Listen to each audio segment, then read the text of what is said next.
사도신경으로 우리 신앙을 고백하겠습니다. 나는 전능하신 아버지 하나님 천지의 창조주를 믿습니다. 나는 그의 유일하신 아들 우리 주 예수 그리스도를 믿습니다. 그는 성령으로 잉태되어 동정녀 마리에게서 나시고 본디오 빌라도에게 고난을 받아 십자가에 못 박혀 죽으시고 장사된 지 사흘 만에 죽은 자 가운데서 다시 살아나셨으며 하늘에 오르시어 전능하신 아버지 하나님 우편에 앉아 계시다가 거기로부터 살아있는 자와 죽은 자를 심판하러 오십니다. 나는 성령을 믿으며 거룩한 공교회와 성도의 교제와 죄를 용서받는 것과 몸의 부활과 영생을 믿습니다. 아멘. 찬송 370장 하시겠습니다.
이 시간 우리에게 주시는 하나님의 말씀입니다. 누가복음 13장 1절로 5절 말씀.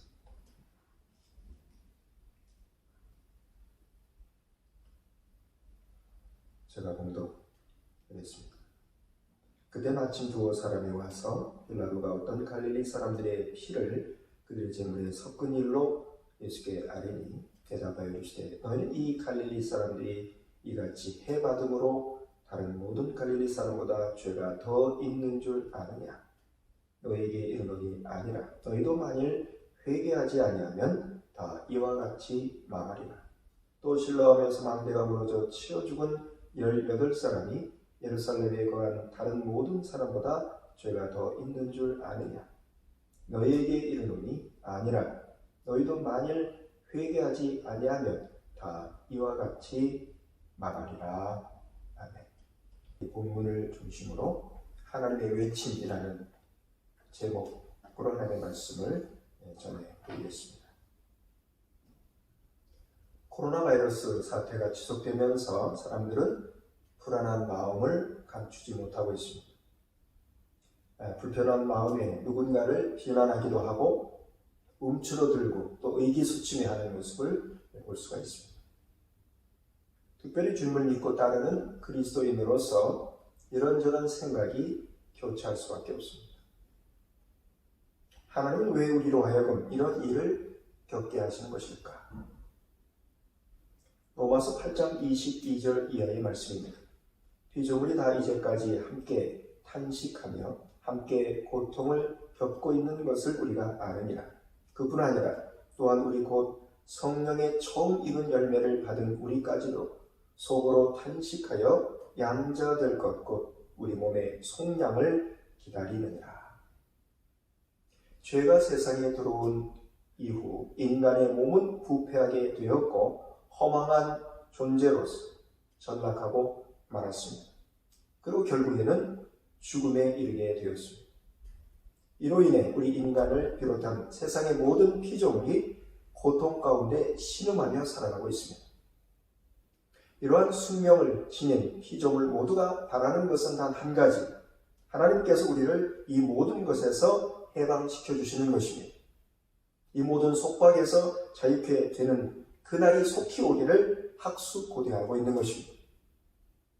주님께서 영광 가운데 다시 오시는 그날이 오기까지 인간을 비롯한 모든 피조물은 다양한 고통 가운데 살아갈 수밖에 없습니다. 그런데 한 가지 그리스도인이 명심해야 할 점이 있다면 우리가 받는 고통이 결코 정죄함에 의한 결과가 아니라는 것입니다. 아시는 것처럼 믿는 자에게는 결코 정죄함이 없습니다. 하나님께서 사랑하는 자녀에게 허락하시는 고통은 우리를 순전하게 하는 것이지 심판하려 하시는 게 아닌 것입니다. 하나님 간혹 당신의 자녀들을 심판에서 건져내시기 위해서 그리고 더럽혀진 우리를 깨끗하게 하시려고 사고나 질병을 허락하시기도 합니다. 어린아이가 뜨거운 그릇을 만질 때에 그 살짝 되는 고통을 모른다면 후일 돌이킬 수 없는 그런 사고로 인해서 치명적인 결과를 맞이하게 될지도 모릅니다. 우리가 미처 다 알 수 없지만 우리를 사랑하시는 하나님께서 어떤 경고를 보내시기 위해서 우리에게 허락하신 그 수많은 어려운 일들이 지금까지 있어 왔고 앞으로도 계속 이어질 것입니다. 그럼에도 간혹 하나님께서는 질병을 통해 누군가를 심판하시기도 합니다. 이것을 성경은 보여주고 있습니다. 사도행전 12장 23절 헤롯이 영광을 하나님께로 돌리지 아니하므로 주의 사자가 곧 친히 벌레에게 먹혀 죽으니라. 하나님은 스스로를 높이는 자를 아주 싫어하십니다. 인간이 스스로에게 영광 돌리는 행위를 혐오하십니다. 교만은 패망의 선봉이요 넘어짐의 앞잡이라는 이 말씀, 지도자의 위치에 있는 사람뿐 아니라 우리 모두가 늘 명심해야 할 것입니다. 겸손한 마음으로 다른 사람을 귀하게 여기면서 상대방을 존중하는 자세로 살아가야 할 것입니다. 언제 어디서 무엇을 하든지 먹든지 마시든지 모든 영광을 하나님께 돌리는 삶을 살아야 할 것입니다. 또 다른 예는 동성 간의 성행위로 인한 하나님의 심판입니다. 로마서 1장 27절입니다. 그와 같이 남자들도 순리대로 여자 쓰기를 버리고 서로 향하여 음욕이 부릴 듯하며 남자가 남자와 더불어 부끄러운 일을 행하여 그들의 그릇됨에 상당한 보응을 그들 자신이 받았느니라. 로마서 1장 18절 말씀입니다. 하나님의 진노가 불의로 진리를 막는 사람들의 모든 경건하지 않음과 불의에 대하여 하늘로부터 나타나나니. 그렇습니다. 하나님께서는 당신의 영광을 가로채는 교만한 자들, 그리고 당신의 진리를 저버리고 고의로 죄를 짓는 사람들, 하나님의 정하신 뜻을 잘 알면서도 일부러 죄를 저지를 뿐 아니라 자신의 죄악을 합리화하고 다른 사람들까지 더럽고 악한 일에 끌어들이는 사람들을 질병을 통해 심판하실 수가 있습니다. 마지막으로 우리가 살면서 경험하는 모든 재해, 홍수가 나고 기근이 덮치며 지진이 발생하고 알 수 없는 질병이 찾아오는 일들은 우리로 하여금 다가오는 심판을 생각하면서 죄를 회개하고 자기의 삶을 다시 한번 돌아보라는 하나님의 외침일 수 있다는 사실을 잊지 말아야 할 것입니다. 오늘 우리가 읽은 본문을 보십시오. 빌라도의 손에 희생된 갈릴리 사람들, 실로암에서 망대가 무너져 희생된 18명의 사람들은 이해할 수가 없었습니다.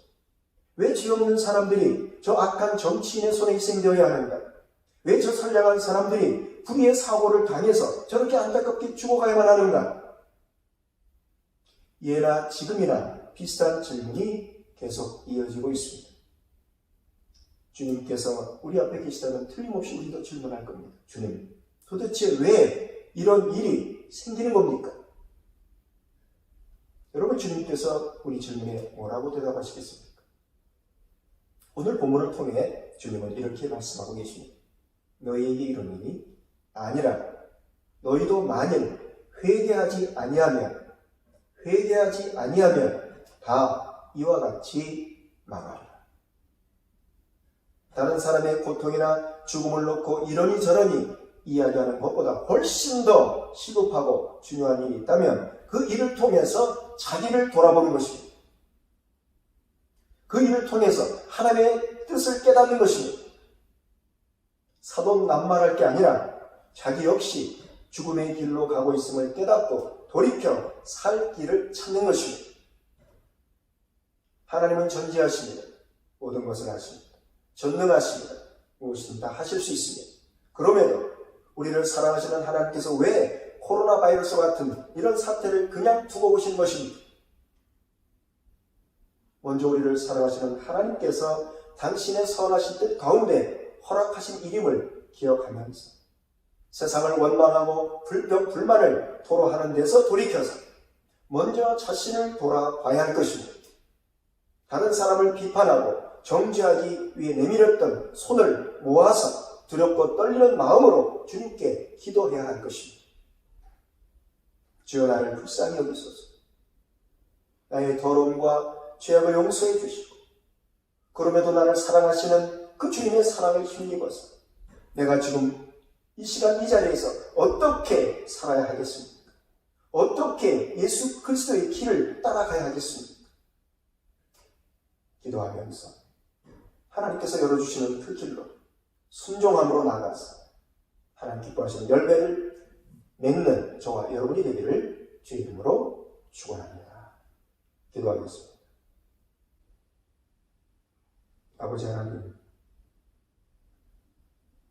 더럽고 추한 죄인 감히 주의 말씀을 증거했습니다.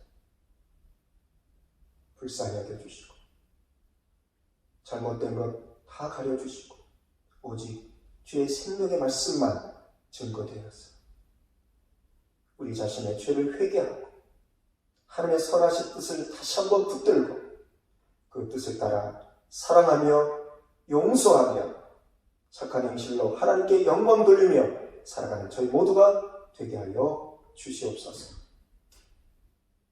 감사드리며 예수님의 이름으로 기도하옵나이다. 아멘.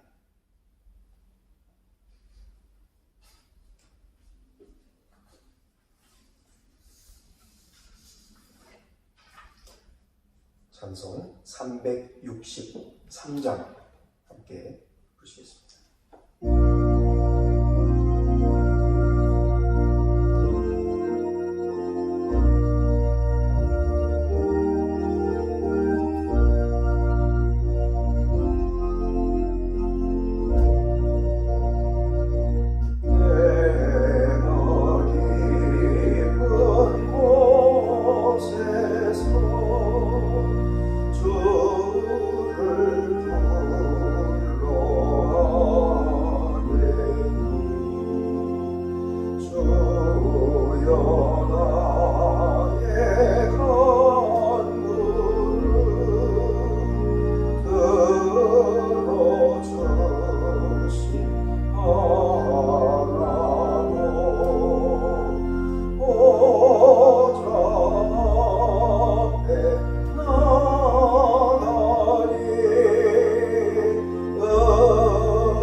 우리 주 예수 그리스도의 은혜와 아버지 하나님의 지극하신 사랑과 성령의 교통, 교제케 하시는 역사, 불안함과 초조함 가운데 주님의 은혜를 바라는 우리 믿음의 지체들 머리머리 위에 지금부터 영원토록 함께하기를 축원하옵나이다.